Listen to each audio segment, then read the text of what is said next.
घड़ियां, कैलेंडर आपके सही जगह पर हों। कहते हैं कि हर व्यक्ति समय का गुलाम है, समय किसी का गुलाम नहीं है, वह तो हरदम चलता रहता है।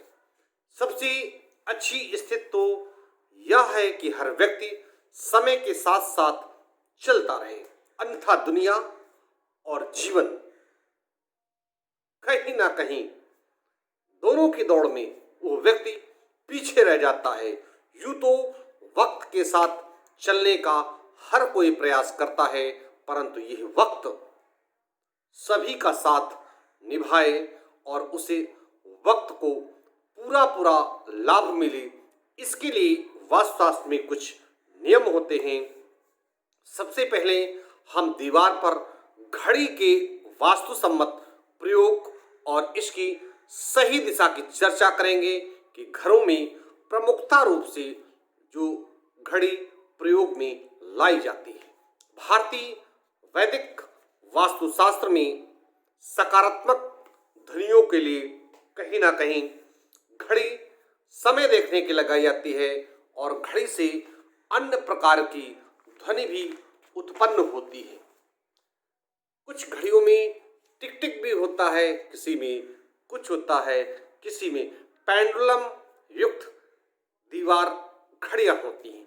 ये घड़ियां दिन भर अनेक प्रकार से अलग अलग तरह से अपनी आवाज भवन के भीतर जीवन ऊर्जा का संचार करने में महत्वपूर्ण भूमिका निभाती हैं।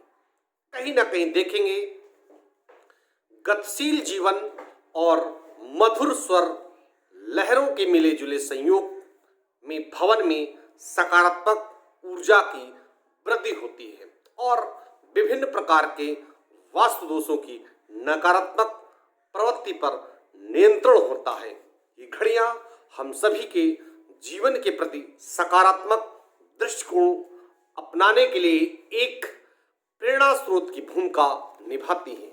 परंतु वास्तुशास्त्र में ये सलाह दी जाती है कि वॉल क्लॉक या दीवार घड़ी को कभी भी भवन की दक्षिण दिशा पर नहीं लगाना चाहिए। अच्छे से अच्छा तो ये होता है कि इसे उत्तर दिशा की ओर प्रयोग करें। काम करते वक्त इनमें देखने की सुविधा भी प्राप्त हो।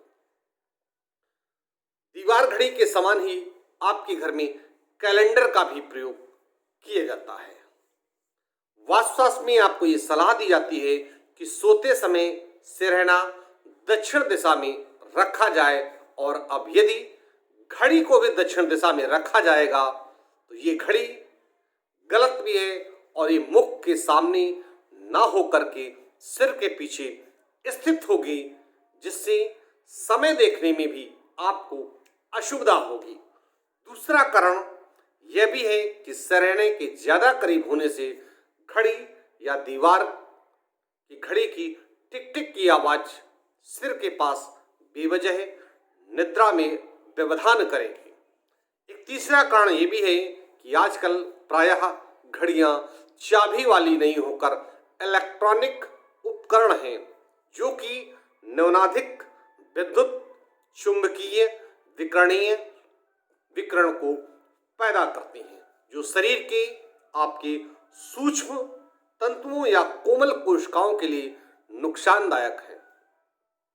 विज्ञान की शब्दावली में तो 2.5 मिल गज तक की सीमा का EMF ही स्वीकार है, परंतु आज आधुनिक जीवन शैली के तौर तरीकों के कारण भवन के भीतर बिजली के तारों या दीवारों और पंखे, light, cooler, music system, television, mobile phone charger आदि से बचकर रहना आजकल मुश्किल सा प्रतीत हो रहा है।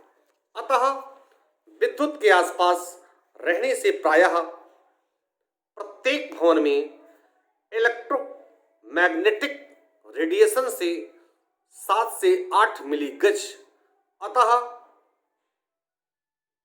तक पाया जाता है, जो कि आपके शरीर के लिए अत्यंत ही हानिकारक स्थित है।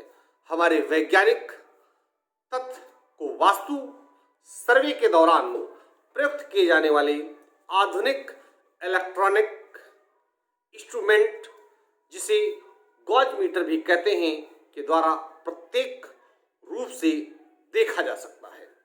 आप अपने घर पर घड़ी का शीशा कभी टूटा या चटका हुआ न रखें। समय समय पर घड़ी को झाड़ पोंछ करके साफ करते रहें। कैलेंडर की सही तारीख वाला पन्ना हर माह की पहली तारीख को बदल जाना चाहिए।